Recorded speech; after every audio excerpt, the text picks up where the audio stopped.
د لوړو کامیابو لپاره په دنیا کې یوه ډېره ښایسته جمله ده، محنت همیشه په پټه پکار دی او نتیجې په وخت باندې پرېښودل پکار دي، ځکه چې نتیجه به پخپله شور کوي او دنیا ته به ځان ښیي. اشفاق صاحب سره زما ډېره مینه وه.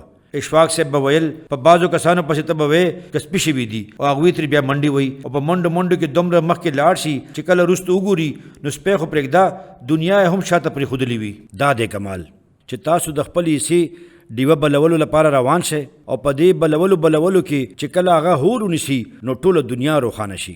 تاسو په یوې نوې دنیا ورننوځئ.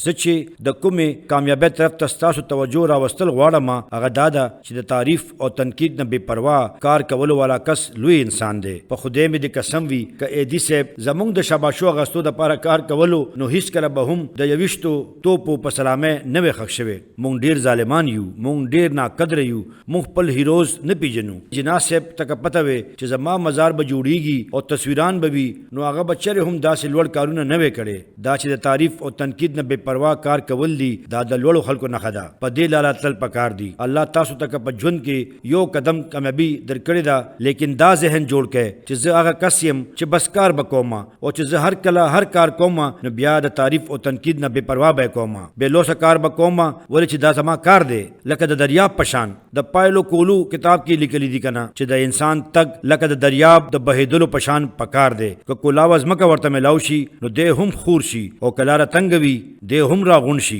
لارې که بندې وي نو ډیم ترې جوړ شي او که غرونه مخې ته راغلل نو په میس کې لارو باسي. کوم سیس چې هم روان وي هم هغه کامیاب وي.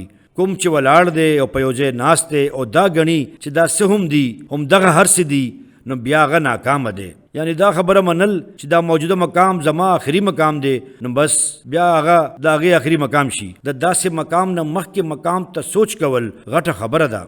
یو سوال دی چې یو انسان چې خپلو ملګرو او دوستانو سره وي او یکدم د هغه پوزیشن لږ شي، اوس هغه ټیم کوم سره چې دی یو ځای او برابرو، اوس هغوی وایي چې دا سړی زمونږ باس شو نو هغه کس اوس څه وکړي.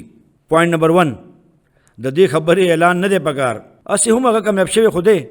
موږ بار بار د خپلې کامیابۍ ډول غږوو. اولنۍ خبره خاموشي ده. پوینټ نمبر 2 د خپل ظرف او رویې نه دا خبره ثابته کړئ چې تاسو کامیاب شوي یئ.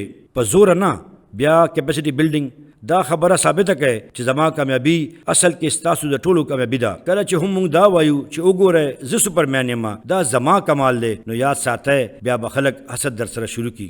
بعضې خلک خپل حاسدین په خپله پیدا کولو کې ماهر وي. حسد کېدل یا کول یو فطرتي کار دی خو په خپله باندې خپل حاسدین پیدا کول یو خطرناک عمل دی. خاص طور باندې د موټر په هارن باندې لاس ښودل چې وا مې غستو میران مې واغستو دا کار نه دی کول پکار.